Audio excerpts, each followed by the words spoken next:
Happy Independence Day to all of you. This is the day, this is the moment where I feel so blessed to greet all the people of India living in the country and abroad on the eve of our 74th Independence Day. August 15 fills us with the excitement of hosting the tricolor, taking part in celebrations, and listening to patriotic songs. On this day, every citizen of India should feel a special pride of being citizen of a free nation. We should gratefully remember our freedom fighters whose sacrifices have enabled us to live in an independent nation. The great heroes brought together a diversity of world.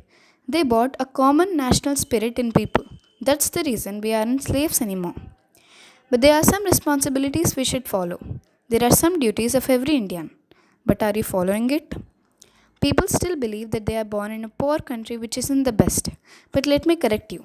A best nation doesn't form only on the basis of economical status, but it also forms on the unity of the people. In rich countries, whatever the government says, the people strictly follow it.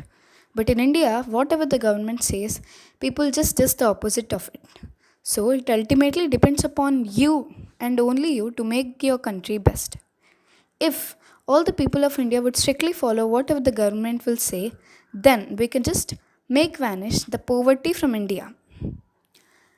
People still say that our national flag is not so effective. What is its value? To know the value of tricolor, you have to adore it. Then only you can understand its value.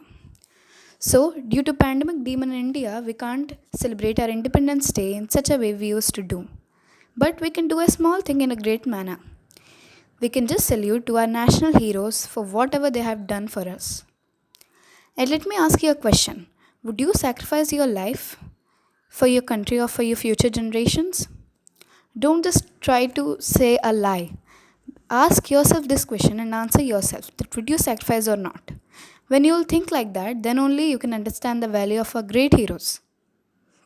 Now, I would like to request all of you to just stand up and to just sing our national anthem with me.